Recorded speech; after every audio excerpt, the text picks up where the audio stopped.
Afternoon. I was like, am I in Jamaica? Or where am I? Afternoon, everybody. Thank you. So I'm Sharmaine Lovegrove. Welcome to my family home. I'm so happy to have you all here. It means a lot to me. My family grew up here and the houses next door. My great-grandparents buried just there, and I feel like the sea, my great-granddad was a fisherman. The sea is so important. The stories that the fishermen came back with, I feel like helped make me into the book person that I am. So it's kind of, if I start crying, it's because I feel very emotional of hosting our first Black Writers Guild event in Calabash Bay. It really means a lot. So Simeon and I started with Nels Abbey, with Afua Hirsch and the late, great Benjamin Zephaniah, to name but a few people who were involved in the very beginning of the Black Writers Guild.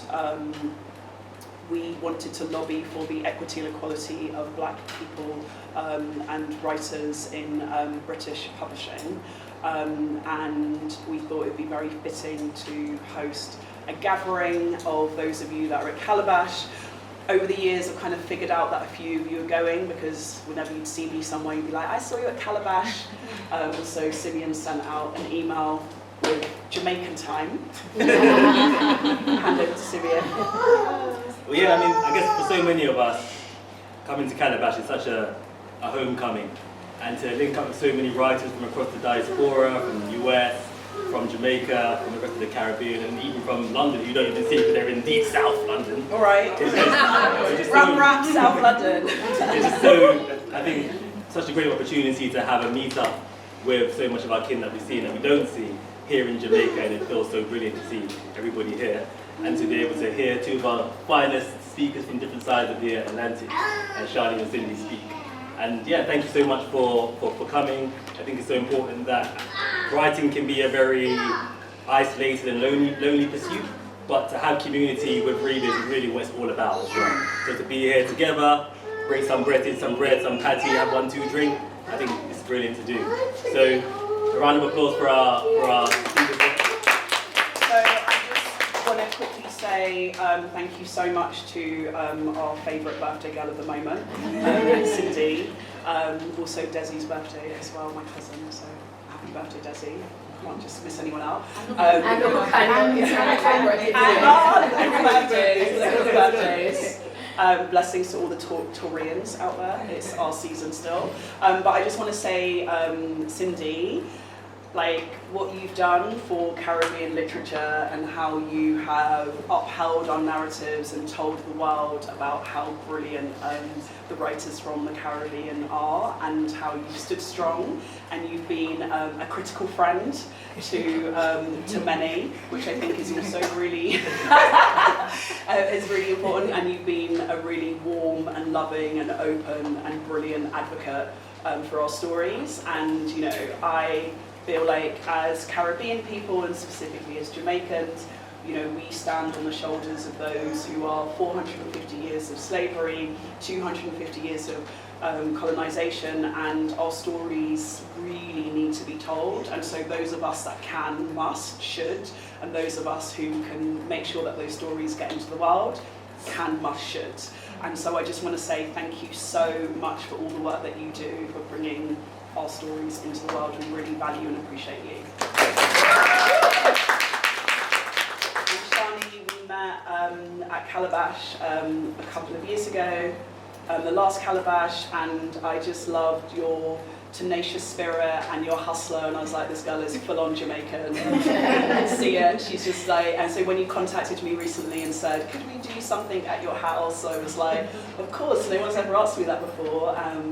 And here we are, and your book is brilliant, and you are brilliant, and I'm like, when you meet someone where they're at the beginning of their journey before they publish their book, it's always so interesting to see what they will do and how they will do it. And I have to say that you are an absolute force to be reckoned with, and it's been amazing watching your star rise and to see how you've just sort of taken the publishing world by storm for your brilliant writing and excellent publicity. And I think you're a treasure to our nation, both in Britain and Jamaica. So congratulations. So these wonderful ladies are going to have a conversation now. The book is for sale. And then afterwards, I'm more than happy for those of you who are writers and those of you who have any questions about the publishing industry. I will give you one question each, but I'm more than happy to answer any questions that you have about that. We'll do that after the session, so you can do it publicly, so that everyone can hear if there's any burning questions, because it's also important to share knowledge of the industry. But first, we're going to celebrate your paperback publication. So congratulations.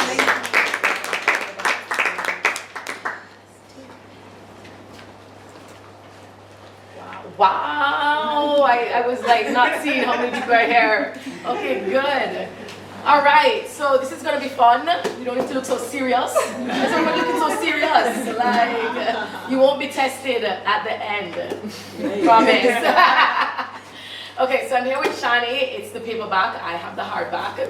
And she's gonna start off with a reading and we're gonna get into the conversation. If you've read the book, a mini show of hands. Okay, all right. Okay, cool, love it. All right, Shani, jump right in. Yeah, well, you can do the first one. Okay, cool. All right, thank you guys for coming. It's so lovely to see so many of you. So I'm going to do 2 readings. The first one, a lot of us are from the UK, from London. Anyone else from outside of London? If you're okay, amazing. Cool. So the book is quite London-centric, but there's also stories set in Jamaica, which I'll do a reading from later, and also Ghana. So yeah, just kind of the Black, the African, Caribbean diaspora. I'm really big on that. So the first story in the collection is called The Commute, and it's often a good one for reading because it's quite short and it gives a good setup to the collection. So I'll start by reading this. It is the first week back after the slowed indulgence between Christmas and New Year, forgetting what day it is. Movie marathons, vision board making, and impromptu gatherings of friends are no more. Instead, you're joining the stream of commuters at Woolwich Arsenal, lightly tapping your bank card on the Oyster reader. Its coral hue standing out amidst the crowd. On the escalator, you do not stand but walk briskly down the left-hand side, a stark contrast to the leisurely rhythms of the previous day. Arriving on the lower ground, the platform is packed, but after 3 years of making this journey, you know exactly where you need to stand to get a seat. The train is due in 3 minutes, and so you open your bag and take out Children of Virtue and Vengeance, the genre you pick for the book club you co-run. Once on the carriage, you nestle into your preferred seat, ready to delve into the book's next chapter. But just before the doors close, you see a woman with a baby on board badge. The man sitting next to you with AirPods fixed in his ears pretends not to see her. The woman opposite has her eyes shut, a scarf wrapped around her face, a clear signal that her daily 27-minute power nap to bank is not to be interrupted. No one readily offers their seat. The holiday season of goodwill is a distant memory. You stand, picking up your book and your bag, and give up your seat with a smile. You then take hold of the pole opposite with one hand. No longer seated, you struggle to read as the driverless train jerks and twists along the meandering tracks of random stops through East London. You close your book, missing your usual 12 minutes of solace between your local station and Canning Town. Your eyes are taken in the outside views dotted with dilapidated factories when you spot a flash of red and orange on the far right of the carriage. The colours are overlaid with black and white, a tapestry of lines and curves. It is the front cover of your favourite book, the interwoven story of 2 sisters and their descendants, spanning multiple generations, each chapter part of the puzzle of connections, past and present, from the motherland to the diaspora. It is the book that made you fall in love with fiction again, after years of reading only journal articles and textbooks at university. You are intrigued. your favourite book is in the hands of a man. Most of your male friends seem only to read biographies and self-help books, but the man before you is more than halfway through the most beautiful novel you've ever read. You are overcome with the desire to speak to him. You consider telling him about your Black Women's Book Club and the next biannual session where you invite men to join the conversation. You think of his potential insights, of what he might say, of the contributions he could add to the meeting. But the train is packed. Maybe if you maneuver yourself closer to him, you could catch his eye, but he is immersed. Minutes go by and he doesn't look up once. There is a gradual slowing down of the train. The man begins to stand. You're also getting off at the next station and decide that if you're quick enough, you can walk beside him as he leaves the carriage. Your mind scans through some potential conversation starters about the book he's still holding. The doors open with a piercing shriek and he takes a few steps forward. Just as you have decided what to say and have started edging towards the door, there is a tap on your shoulder. You turn around and see a woman pointing to a strip of kente cloth on the floor. Your newest bookmark has fallen out of your novel. You reach down to pick it up and say thank you, and then leave the train trying to find the man who is holding your favourite book. But he has disappeared, is nowhere to be seen. Stop there.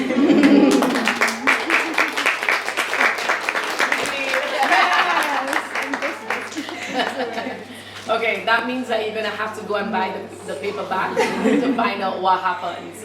Shani, as Sharmaine mentioned, 2 years ago you were in Calabash, unpublished.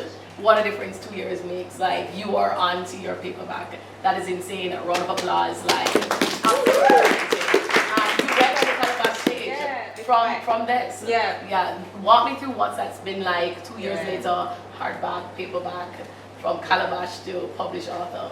Yeah, it's been a journey for sure. Like, last year was the most intense year of my life. So yeah, last Calabash I had a book deal.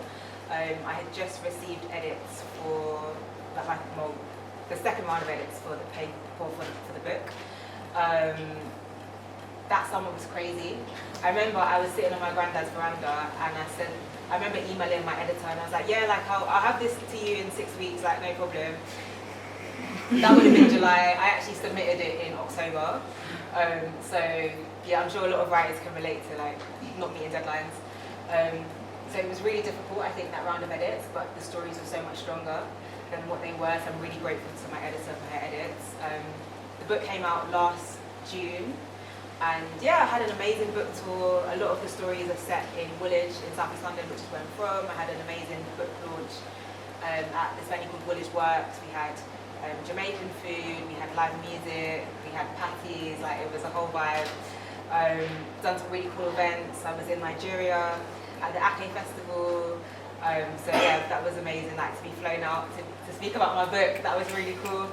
And done lots of really nice local events, community events. So I've got one of the stories in the collection is called Gone in December, which is about Black men's mental health and friendship. And I did an event with a Black men's group.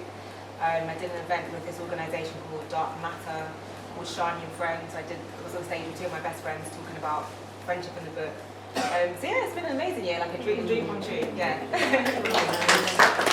Amazing, good things. One of the things that I love about this book is how friendship is portrayed. It's very millennial, I would say, and it's very much friendship groups. These women are going through different things, these men are going through different things, and how you're able to write tender characters that you can't help but cheer for. Like, they're not bad bitches, like it's just, you know, they're just really trying to sit away. Like all of us, we have our to-do list, we do our vision board, we're just trying to make our way through the world, and how you're able to capture the ordinary and make it so extraordinary. I just want you to talk a bit more about that. So I think I didn't really set out to like write stories that I wanted. Like I didn't really put much thought into the stories. I know that sounds weird, but I think I often write from a place of inspiration and just writing my truth. So I think in the same way that I'm like from South London, the same way I'm Caribbean, like that all came to the page. I think I drew on my relationships with friends, with family, with people in the workplace, and like all of that kind of came to the page. It kind of felt like a natural outflow of who I am. So I think if people want to get to know me, like reading my book is actually quite a good way to do that. Yeah. Okay, fair. I love the whole theme of community and family and home and where is home and how that was explored, because as I said, you're in South London, you're in Jamaica, you also talk about Ghana, so like where is home for you and like how you wrote that in the book for the characters themselves. Yeah. So I think like being third generation Caribbean, home can be multiple places for people, but especially for me. So I think I probably identify the most with Jamaica because my granddad, he moved here when I was 3, so he retired and settled in Mandeville. But I'm also Bayesian and Guyanese as well. So home is like a lot of places, but I think I feel most home in Jamaica. I think coming to Calabash last year, it felt like home, being surrounded by so many black people that love reading, love writing. I think I always feel very at home by bodies of water. On the beach, I always find I do my best writing actually by the sea. So if anyone wants to like sponsor me to listen to me for 6 months, Shani, please. Focus. That'd be great. But then also like home, I think we have a very distinctive Black British culture. So regardless of being West African or Caribbean, there are like lots of commonalities that kind of hold us together. And I think I definitely feel a sense of home in those kind of spaces. So for me, that's community spaces, that's church, that's school, but then also being amongst other Caribbean communities, whether that's in London or Jamaica or in Barbados, feels like home as well. You mentioned Jamaica, and there is a scene in the book that's all of it is set in Jamaica. How important was it to have that scene in Jamaica? Because it could have been Barbados, ew, or turn off that phone. So as a family, we kind of used to visit Jamaica every other year when my granddad retired. And then when I started working, I was super intentional with coming to visit my granddad every year. And I wasn't necessarily planning on writing a story set in Jamaica. I thought they were all going to be set in London. But I found out probably about 4 years ago that my granddad was dying of cancer, and I came to visit him. And I think even historically, whenever I'm in Jamaica, I'm always in a really creative space. I remember being 15 and doing my English GCSE, and we had to do a creative writing piece, and I had a writer's block for like months, and then I came to Jamaica in that summer. I literally saw some family and I wrote a story just like that. And exactly the same thing happened. So I remember I was sitting on my granddad's veranda and in Mandeville, and it gave me an idea for a story, and I wrote that in like 2 days. And so that story is very special to me because it's a made-up story. Like, I'm not the character in that book, but Reggie, the granddad, is basically my granddad. And so the fact that he's passed away now, I think it's really special to he kind of lives on in fiction, which I think is really beautiful. So I think looking back, lots of people have that relationship with grandparents, particularly like third generation, second generation Caribbeans. I think honouring the kind of Windrush generation is really important to me because they are the reason that I'm in London. I'm kind of standing on their shoulders. And my granddad, was a farmer. He left school when he was like 12, 13, came to the UK, built a life. He basically set the foundation for me to have this career as a creative, and I think it's really important to honour that. I loved that entire Jamaican scene, and I love how in that book you're able to write, because it's not every time you hear about a grandfather and a granddaughter story. I feel like we have a lot of granddaughter and grandmother stories, and I felt it was so tender how there was a scene with the patty, of course we're going back to patty, where he would get her a soy patty because she's like, you know what, I'm now a vegan or a vegetarian, and this is what I want. And throughout the entire book, there are scenes that are so tender where each character feels so seen, and it's not just seen like being loved in like just wholesome ways, and I feel like we don't read a lot of that in Black, British or Caribbean literature. So how important was that for you to make sure that was displayed? Yeah, like super important, because I think I wanted to write fiction that I can relate to, that my friends can relate to. And so I didn't really need to use much of my imagination in this book. I think my next project, like I'm really kind of, it's outside the box, but I think with this it was really natural just being able to draw from elements of my life, my friendships. So that Patty situation literally happened. So I was vegan for a bit, and I think family in Jamaica, they just didn't know how to how to deal with that. Like, so I remember I was on my phone. Please rest us. I was on the phone to my granddad. I was like, "Yeah, granddad, I don't eat meat," and he was like, "Do you eat mutton?" And I was like, "No, I don't eat mutton." And so I think that's you have to try the one. No, up to this week, our friend is visiting from South Africa, and she's like, "I don't like the texture of a curry goat." Yeah. And everybody at the table is like, "No, you just need to try Jamaican curry." And like she's like, "I've had." I know what goat, and we're like, no. It's the Jamaican one you need to try, and it's just this Jamaican thing. But yeah, sorry to cut you. Yeah, no. So that patty scene, it kind of came from a real place. I think they kind of got it towards the end that I don't eat meat anymore, but just going through that whole process is really funny. So yeah, I just thought like moments like that, it was nice to bring to the book. Yeah, and I have to admit that I'm not a big romance girly. Like, please get out of my face. But I loved the romance in this book. It was like, I'm like, oh my god, maybe I should start reading more romance novels. But talk to me about that, like the misconnections. I was like, Shani, please give us a chance. Yeah, so I've got one story called Goodbye, which is about what I call a serial bridesmaid. So she's been a bridesmaid 6 times in a year, and that it's really interesting because I wrote that story and then that happened to me. So there's a few moments in the book like that where I've written things and then it's happened in real life. Girl, right about being a millionaire. Yeah. So yeah, there's a bridesmaid and she sees her ex-boyfriend at a wedding. So lots of emotion, and a lot of readers weren't really happy with how I ended the story. All the readers. And then I've got another, I guess, there's quite a lot of romance in there. I didn't set out to do that necessarily, but I've got another story called Blood and Ink, which is about a character who's a writer, and she has endometriosis, and she meets a black guy in her writing class who's also a writer, and he's just really tender. And I think with that, I was writing, how I would want to be loved. So that last page of that story, guys, that is basically how I see my wedding day. It's like, the way I envisioned it is like being married on Treasure Beach. Oh no. So if you see that, yeah, that was kind of that. So again, I don't think I really set out to write a romance. It just kind of, actually no, that's not true. That is not true. So how I got inspiration for this story, this collection was Hinge. So some of you might be familiar with Hinge. I've never heard about it. What is it? So Hinge is an online dating app, and a lot of my friends and I in the pandemic we were on the app, and one of my friends was talking to a guy who had the sickle cell trait like she did, and I was like, that is something that I have never had to consider, but it's something that a lot of women do who are from African and Caribbean backgrounds. And so I thought it'd be really cool to write a story about how you navigate having the sickle cell trait and dating. And at the same time, I was mentoring a young girl who had sickle cell.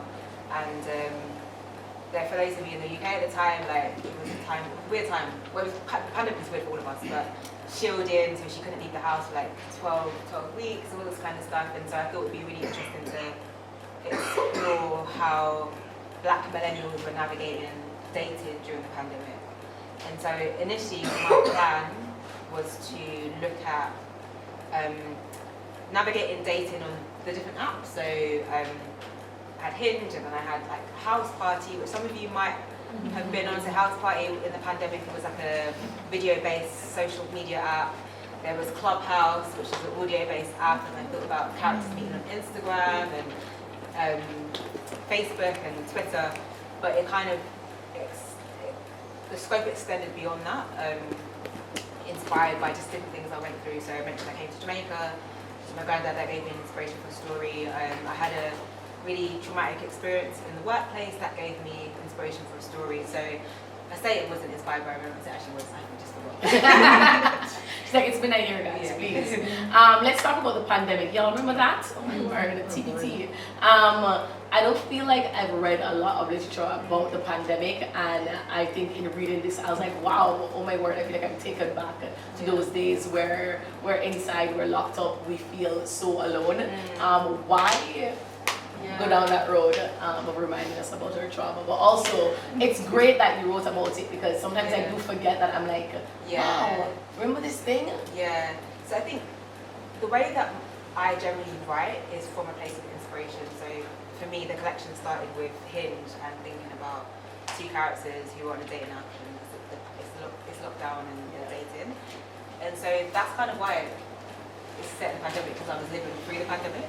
That's kind of how it started. But I did get... Were you writing during the pandemic as well? Yeah. So obviously the pandemic was really awful, like really terrible time. But for my writing, it did wonders. I was able to change up my work pattern slightly. So I would do 2 hours writing before work. Just had more time, like not going on the commute, like commuting 2 hours each way, like hair and makeup, making lunch. Like there's a lot that goes into going to the office, and I just didn't have that anymore. So I made the most of it in terms of having a regular writing routine and a reading routine. And so I wanted to look at how Black millennials were navigating the pandemic, and I thought I was doing something quite revolutionary in that we have never been through a pandemic before, in the time of like social media. But I got a lot of pushback actually from editors, agents. A lot of people said they didn't think that people would like to read books about the pandemic. Welcome to Jamaica, everyone. They said they didn't think people would like to read stories about the pandemic because it was such an awful time. And I had a few people say, like, could you rewrite it so it's not set in the pandemic? But I kind of thought it was kind of like writing books about World War II. Like, there's so many books and books that continue to be written that are set during that time period. And the way I saw it was that the pandemic was just the backdrop, and if anything, it could, in the future, could be like a really great secondary source for people to study about how people navigate the pandemic. But it's one of the reasons I didn't get a book deal from a lot of people actually. And I think it's really interesting because Chimamanda Adichie just thinking that. And it's in the pandemic and no one has said anything. I did. I was like, what is this book about? Apart from that. Sorry. Agreed. Yeah, but I'm really glad that I kind of stuck to my vision, because I do think that makes it special. And I've had literally no one has come to me, so they didn't like the fact that it's set in the pandemic. So I think publishing, they can often be quite risk averse. So that's kind of why it started, because I was writing in the pandemic and I was writing from a place of inspiration. Yeah, and I feel like the pandemic is a time that we all lived through, but it's flashbacks now at this moment. Like, we'll see a mask and we'll be like, oh my word, remember that? Or we'll remember a phrase, social distance, and you're like, oh my word. So it was nice to pick up a book and be like, literally, this is what our lives was like. And I feel like if you're writing about the millennial friendships and what's happening during that time, the pandemic was such a huge part of how we were socialized or re-socialized. So I'm really happy you went with that. One of the things that I do want to talk about is how you were able to bring mental health into the book from a male perspective, how you wrote from a male perspective, how difficult that was for you versus the female perspective. Yeah, so I have a story in the collection called Garden in December, which is about two friends, David and Jonathan. And I think of all the stories that I've written, that was probably one of the hardest to write, because I knew I wanted to write a story about Black male friendship and also millennials going home to Nigeria and Ghana in December, say like 30th December. I really wanted to capture that part of Black British culture, but I didn't know what the plot would be. And so that went through like a lot of edits. But a few years ago, I had a family member who had a mental health crisis, and it kind of shook our whole family.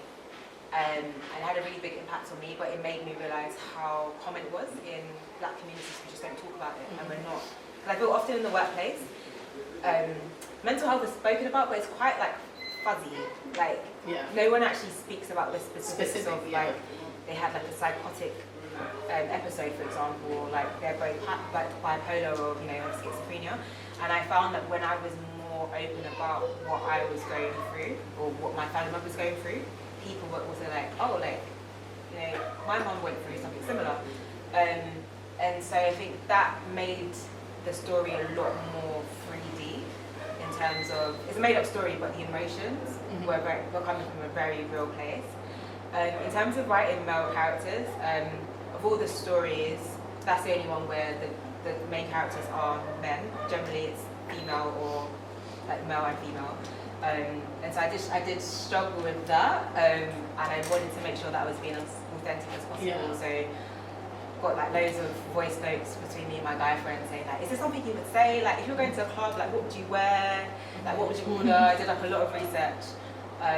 But I think again, like life experience made that story have a lot more emotional resonance. Yeah. And would you say that you're more comfortable writing from a female perspective than Yeah, absolutely. Yeah. Which story came to you the fastest and easiest? So I have a story called A Short Trip to Tesco. Yes. Which is about a character who, it's kind of like 2 years after the pandemic, and she hasn't been in Tesco for like a really long time, and she sees... What is Tesco? Oh, I'm joking. That's a supermarket. No, seriously, what is Tesco? It's a supermarket in the UK. Yeah, in the UK. And so it was someone that she would see like every week, kind of going in to Tesco after work or before work. And she hadn't seen him for 2 years. So I kind of wanted to show you how we have a lot of relationships with people are like more than strangers, but like less than friends. We might not know their name, but they're kind of part of our lives. And I had an interaction in Tesco, and I literally wrote that story in my car after putting my shopping and everything in my car, and I just sat there for like an hour and just wrote it. So I think that was really easy. Yeah. What stories didn't make the collection? A lot, or? I had one called Bible Study on Zoom, which I think was just a bit cringy. So my agent agreed. Why was it cringy? I don't really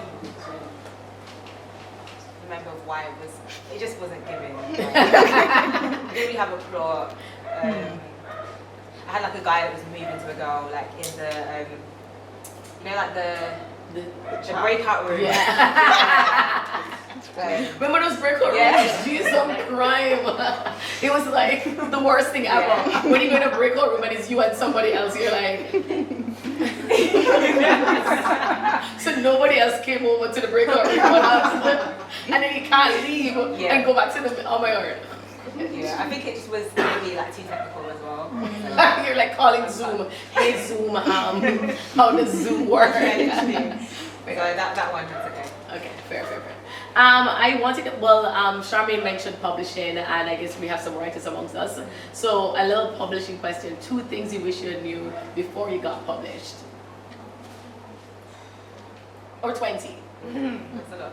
I think one of the things I've been reflecting on recently is that it's really difficult.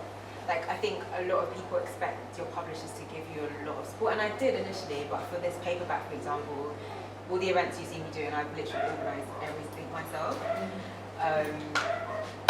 Thank you.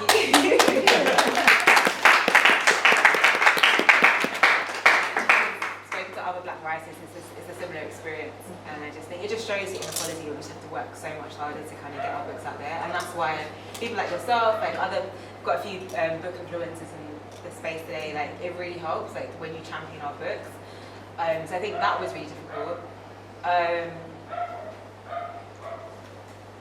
Having said that, I think I've had a really good experience with One World. So I was their Super Lead title for last year, so they put a lot of marketing into my book, and I guess I didn't really, I think my perception of having an editor was quite different to the reality. So I thought an editor would just kind of go through your manuscript and like a red pen and just like, no, we're not having that. That's not what they do? maybe some do. But I think my experience was a lot more collaborative. So my editor was like, I think this is working well in the story. I think, you know, you could enhance this or maybe consider this. Oh, cool. So I can be an editor then? Yeah, absolutely. Okay, great, perfect. So I think that was quite a surprise, but then also realising that you also need to advocate for yourself in certain things. So I remember I used quite a lot of slang in my collection, and my editor like queried a few things. She was like, what does London mean? Like, I think I had a phrase like Texas and Lock. She's like, what does this mean? And she wasn't necessarily telling me that I needed to get rid of it. It was just more thinking about, do I want to keep it or do I need to explain it? Yeah. And I've never really been one of these readers who, I don't like it when I see books and there's too much over-explaining. So like, you know, like jollof rice is mentioned and then like fiery. Yeah. Like, Not a fiery, it's not a just doing fiery. too much. And so that was interesting to me to think about the kind of writer I want to be, and I don't want to over-explain things. Like, if you really don't know what it means within the context, you can use Urban Dictionary. Yeah. And Google is free as well. Yeah, and ChatGPT as well. So yeah, I've learned a lot in the process for sure. Perfect. All right, we're going to close out with another reading, and if you have any questions, I'll get to the audience. And yeah, we're doing good. Yeah. Y'all are still entertained? Yeah. Okay. So I'm going to read a bit of Reggie. Before we start, guys, I can't do a Jamaican accent, so just like forgive me. I'm from Take out your London, phones right now. Let's get this Jamaican accent. I'll do my best, but don't judge me. Okay.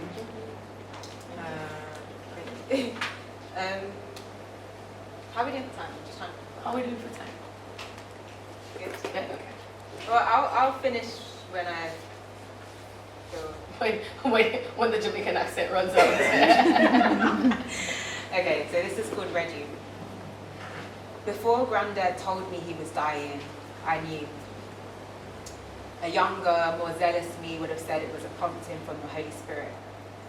On the phone, amongst his usual eschatological talk, on the evening restrictions were lifted, he said, "I'm not too wonderful, Sean.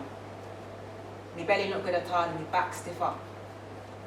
There was an immediacy to his typical refrain of going home to be with the Lord, something he had been saying for at least the near 3 decades I had been alive.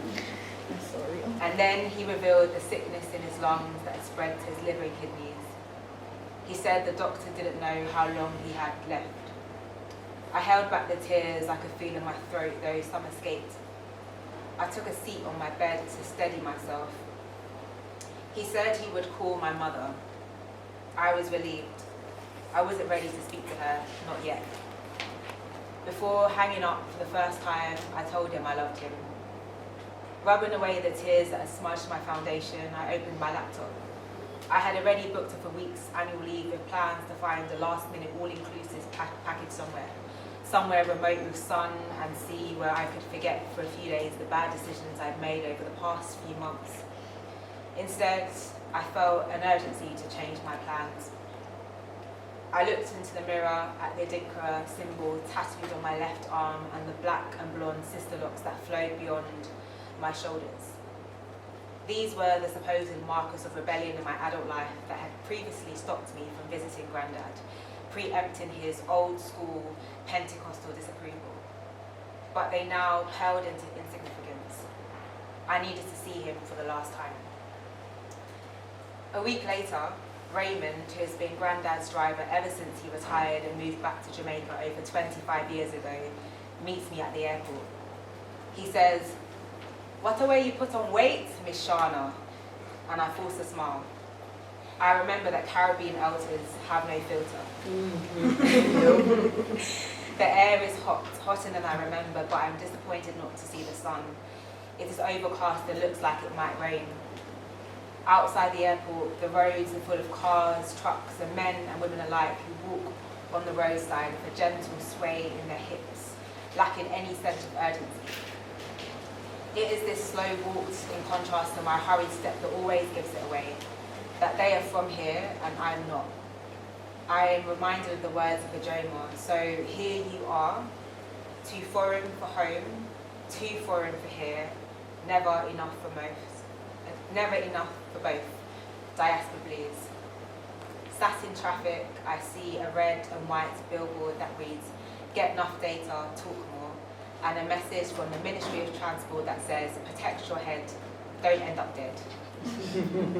A man in a black, green and yellow One Love Jamaica t-shirt walks between the vehicles shouting, "Water, water, banana, banana," with bottles of water labeled water in hand and bunches of bananas on a plate in his head. Smile Jamaica by Chronics echoes from a sound system in a truck, with a sticker on its bumper that states, "God's mercy, God alone." The music is loud, but I don't feel rattled. I have the window open. I smell the salty sea air as we pass the ocean. I hear the blue of the sky is merged with the blue of the sea. I want to run to it. I want to have a baptism and be cleansed of my sinful thoughts. The same thoughts that drowned out the claps from passengers that sounded through the aircraft as we touched down on the runway hours before, with headscarves, bonnets and sports caps in abundance. We passed a church, then another, and another second later. Faith, Temple, Assembly of God, Calvary Baptist Church, New Testament Church of God. We pass a makeshift shack with a weathered corrugated roof.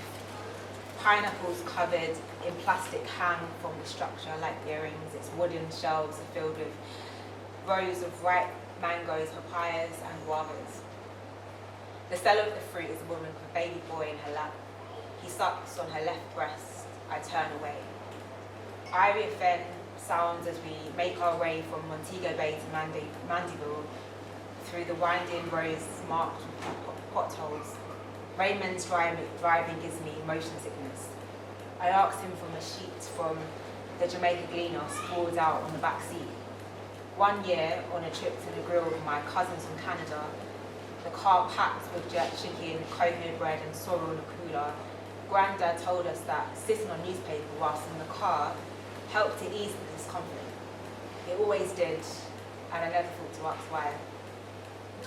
"You're a big woman now, Miss Shana, very pretty," says Raymond, above the steady 4-beat rhythm of the reggae sounds. "You have husband yet?" I half smile and say no without qualification, trying to change the subject. He is relentless and says, "Don't wait too long now, Miss Shana. As a woman, your eggs don't dry up." I do not reply, and I stare out the window. We drive further into the interior. I take in the shades of green that make up the landscape, lime, parakeet with pockets of seaweed and sage. I recognize the wide leaves of the banana tree that garnish the hills like a scene from a postcard. At their center is a hand of curved skins. I am reminded of childhood spent on the 1-acre plot of land behind Granddad's house which he bought for farming. A reconnection to his life before leaving Jamaica for England, aged 20. 1 year after showing me where he had planted rows of carrots, pumpkins and Irish potato, he pointed to the green banana patch and told me it was good to boil the banana in the skin because it was very rich in iron. It was during the same conversation that he taught me how to delicately separate the poisonous black seed from the yellow ackee that looked to me like scrambled egg. I watched him with a laser focus as I sucked on the coral flesh of guineps and peeled sweet oranges in the hot sun. He is the reason I bought a house with a garden to plant fruit and vegetables when I was aged 24. I'm filled with regrets. "You never call. What a way you throw me away" are the words that echo in my head. I lie and tell myself that these 2 weeks will make up for the calls not made and the calls unreturned over the last few years of law school, and all the late nights in the office, and my determination to become partner by 25. 2 hours later, despite the occasionally bumpy ride, I rub away the dribble that has trickled down my mouth. I'm more tired than usual. We turn right into Rosebery Road. We've arrived. We drive down the long asphalt drive, lined on either side with potted tropical flowers, aloe and pear trees, black mint, moringa and starry thyme. Strangely, I miss the sound of the dogs barking. There isn't the usual rush of adrenaline, the impending fear of coming face to face with Bruno, the largest of dogs Grandad once had. He would run up to the vehicle and chew on the car's mudguards. He towered over the others like a horse and had a bark that filled me with dread. The dogs were poisoned years ago in an attempted house robbery and were never replaced. I feel a sense of loss. I never thought I would miss what I once feared. This memory is abruptly interrupted as Raymond says, "We reached Miss Shana." I thank him, though I do not comment on his driving that far exceeded any speed limit back home, nor do I mention the moments I was scared for my life, afraid of the car veering off the meandering mountain roads. I take a few steps forward, walking over the terracotta drains, in which both me and my younger cousin and I managed to get a leg stuck in on separate occasions. It was during this same trip that Grandad decided he would retire permanently in Jamaica. The large bungalow is before me. It is no longer painted a cotton white, but a light lavender, which I find unsettling. It looks incongruous with the Tuscan red thatched roof that is still intact. Grandad, he is sat on the shiny white tiled veranda framed by 3 arches. I notice the rocking chair is no longer there. Sean, it's good to see you. He smiles, his dentures shining through. Thank the Lord for his journeying mercies. He doesn't comment on my locks or the tattoo I haven't bothered to hide. His hair is grey, a striking difference to the jet black I'm used to seeing, but it suits him. Aged 89, he still has a better hairline than most. His face looks the same, just shrunken in parts, sagging at the mouth. By his side is a walking stick I haven't seen before. He looks sunken in the chair, bent at the waist like an envelope. There is still a kindness to his smile which feels like home. I bend down, kiss him on the cheek and say, "It's good to see you, Grandad. You look well." He smiles, looking into my eyes. I haven't mentioned it yet, but I feel that he knows. Not in there.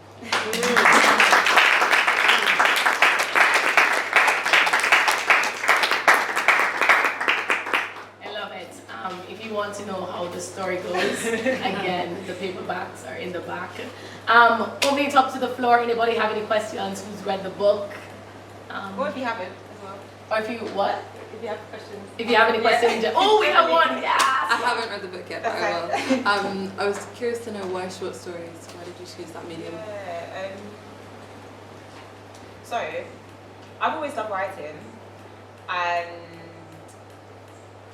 but I didn't do it for a while because of like university and doing a master's, all that kind of stuff. And then I went to hear my sister, who was interviewing Bernadine Evaristo, who I'm sure many of you know, at my local library. And I was really inspired by what she had to say. It reminded me how much I loved writing. And we spoke afterwards, and she recommended that I come to her masterclass for under 25s. I think it was like 16 to 25. So I just make the cut. I think they need to stop all this 25, 30 because but anyway. But yeah, just make the cut. And I remember that first session, I was like, this is the thing that makes sense for me. This is the thing I want to do. And it coincided with a like really difficult time at work. But Bernadine helped me to kind of map out a writing journey.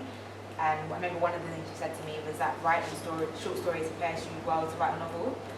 And so I signed up to a short story course at City Lit. And I really liked it. I'm really big, like I love short stories. Like I don't, I really would love to just keep writing short stories, but my agent wants me to write a novel, which I'm working on. But that was the reason I kind of started with the form. I know some people find writing novels easier than short stories, but yeah, that's how it is for me. Any more questions? I will, to follow on that, I have seen writers say, and even people in publishing say it is easier to get picked up. People will enter contests with short stories. Yeah. Do you find that's true in the UK as well? Yeah, so a lot of the advice I got was that editors, agents, they don't like to represent short story writers in the UK. I think it's more of like a US kind of thing. But I was really inspired by Bolly Babalola, who wrote Love in Colour, and that was her first book, and also Friday Black by Nana. Do you know? No. You're the book girl. But anyway, he was another short story writer. That was his first book. There was also a book called Fire and Planting, short story collection by Salika Benton. Yeah. And so I was like, okay, well, people are saying this, but like there are also examples of people doing the opposite. And yeah, I think I was just really inspired by like the black writers who had done it. So a few editors, agents who I approached, they were like, we really like it, but you know, I'll help you turn it into a novel. But I didn't want it to be a novel. I always had this vision of it being an interconnected short story collection. And so I'm really glad that I stuck to that vision and then found an agent who believed in that vision, a publisher who believed in that vision. And I'm seeing it more often, like there's way more writers now that are being published as short story writers to begin with, and then kind of going on from there. I think it makes sense. Short stories are actually harder to write than novels. Yes, I think so. They're actually, like, I publish a lot of short story writers, like Robinson, Koji. Yeah. I publish Friday London as well. Okay. And the craft of a short story writer is, to me, like, if you can write short stories, you can write a novel, but if you can write a novel, it doesn't necessarily mean you can do the work. And for the record, a friend of mine in the US just sold a short story collection for $2 billion. Wow. So, amen. Don't let them tell you that what you're doing is, you've really done it. So Thank you. Okay, so I'm going to close out with 2 questions and then I'll have Sharmaine take the floor to answer publishing questions. First question, what are you currently reading? I am currently reading A Broken People's Playlist. So good. Exceptional. By Jamaica. Jarrett's like short story writer, incredible story set in Nigeria, Port. Yeah, amazing. Exceptional. And I found his like journey of writing that collection of short stories really interesting because he was really struggling to write his novel, and then he heard a song that inspired a story, and so all of the stories are inspired by songs, which I think is incredible. Yeah, it's so good. Who are you looking most forward to seeing at Calabash this weekend? Oh my gosh, Alexis Arthurs. So she wrote a short story collection called How to Love a Jamaican, and I read it years ago, and I was always like struck by one of the characters said, I wish there were more stories that were written about platonic intimacy, and that just stayed with me for years, and that's basically what I've done. So I really need to chat to her and be like, you're the reason I have this book. The one quote that I remember from her book is when she said there's something so cruel that is distinctly Jamaican. And I was like, this is so true. But yeah, okay, great. Thank you so much, Shani.